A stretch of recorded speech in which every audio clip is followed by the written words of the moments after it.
Halo, jumpa lagi dengan saya di sini di channel Advokat Agung Berbagi. Di channel ini saya akan berbagi pengalaman saya sebagai seorang advokat di dalam menangani berbagai macam kasus hukum, baik itu perdata, pidana maupun yang lainnya. Dan di kesempatan kali ini saya akan membahas sebuah topik yang saya beri judul Cerai Jarak Jauh ala TKW. Sebagaimana kita ketahui bahwasanya Indonesia adalah salah satu negara pengekspor tenaga kerja ke negara-negara tetangga seperti Malaysia, Singapura, juga ada Brunei, Taiwan, Hong Kong, dan beberapa negara yang lainnya ya. Dan rata-rata yang bekerja di sana adalah tenaga kerja wanita yang bekerja di sektor-sektor informal seperti bekerja sebagai asisten rumah tangga, sebagai perawat, babysitter, cleaning service, dan yang lainnya. Mereka memilih bekerja ke luar negeri karena mereka tergiur dengan gaji yang diberikan lebih tinggi jika dibandingkan dengan mereka bekerja di Indonesia, yang dimana dengan memperoleh gaji yang tinggi, paling tidak mereka bisa menaikkan taraf hidup mereka, bisa merubah nasib mereka untuk menjadi yang lebih baik. Namun terkadang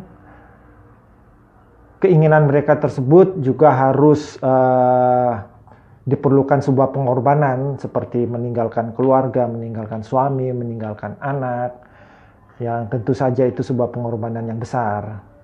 Mereka bekerja tiap bulan mengirimkan uang kepada keluarga mereka untuk kebutuhan hari-hari, dan itu dilakukan adalah untuk memiliki keinginan untuk hidup yang lebih baik bagi mereka dan juga keluarga mereka. Namun terkadang pemirsa, pasangan mereka, suami mereka terkadang melakukan perbuatan-perbuatan yang tidak terpuji.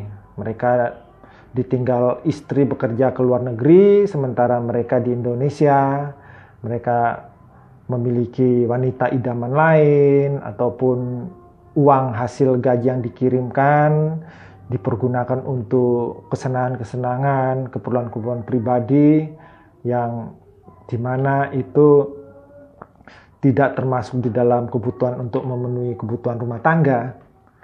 Dan tentu saja jika hal ini diketahui, si istri yang bekerja sebagai TKW tidak akan terima dengan hal ini. Dan alasan-alasan inilah yang sering terjadi sehingga istri mereka meminta untuk bercerai. Nah, yang jadi pertanyaan, apa bisa si istri yang bekerja di luar negeri menggugat cerai suaminya yang berada di Indonesia? Tentu saja bisa, ya, tentu saja bisa. Istri di luar negeri menggugat suaminya yang berada di Indonesia. Mereka harus mempergunakan jasa advokat, jasa pengacara, karena tidak mungkin ya dalam keadaan bekerja mereka datang ke Indonesia, kemudian mereka menggugat, terus mereka balik lagi bekerja. Ini akan memakan dana ya, dana yang cukup besar. Kemudian mereka juga kan terikat pada sebuah kontrak kemajikannya, jadi tidak sebebas-bebasnya meninggalkan pekerjaan mereka. Dengan menyerahkan kepada pengacara, maka mereka tinggal berkoordinasi melalui media komunikasi seperti telepon ya. Dan pengalaman saya pemirsa sebagai seorang advokat dalam menangani kasus-kasus seperti ini, biasanya saya akan langsung berkoordinasi, berkomunikasi dengan calon klien saya. Yang pertama tentu saja kita akan menyepakati terkait honor saya sebagai pengacara. Kemudian setelah semua kesepakatan terjadi, saya akan meminta data-data seperti KTP, terus paspor, juga alamat tempat dia tinggal atau dia bekerja di sana. Nah, setelah semua itu ada, itu memang dibutuhkan untuk membuat surat kuasa. Dan berkaitan dengan ini, surat kuasa yang harus dibuat itu ada dua. Yang pertama surat kuasa yang berkaitan dengan mewakili di dalam persidangan. Terus yang kedua surat kuasa khusus untuk mewakili di dalam mediasi. Nah, setelah surat kuasa ini jadi, dikirimkan ke alamat yang tadi, alamat si TKW untuk ditandatangani. Dan setelah ditandatangani, TKW tersebut harus membawa surat kuasa tersebut ke kedutaan besar atau perwakilan negara Indonesia di negara tempat ia berada. Ia harus ke sana karena surat kuasa tersebut harus distempel oleh kedutaan atau perwakilan negara Indonesia, karena itu adalah salah satu syarat untuk mengajukan gugatan di pengadilan. Kemudian setelah itu didapat, ia harus segera mengirimkan surat kuasa tersebut ke Indonesia, ke pengacaranya.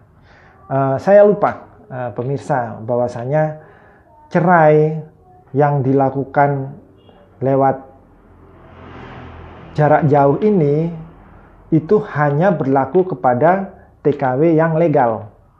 Kenapa TKW yang legal? Karena dengan TKW tersebut statusnya legal, ya, ia bisa meminta stempel di kedutaan besar atau perwakilan. Karena kalau TKW tersebut ilegal, namanya dia tidak ada di data kedutaan tersebut, maka tidak akan distempel. Dan itu otomatis tidak bisa diajukan gugatan. Saya lanjut kembali lagi, pemirsa.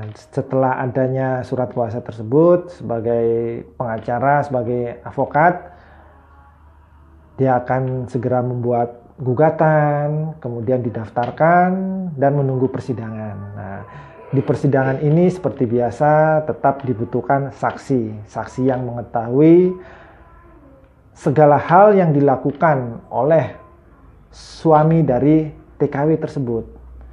Jadi jika dia mempunyai wanita idaman lain, ya saksi ini harus bisa membuktikan bahwasanya memang si suami mempunyai wanita idaman lain.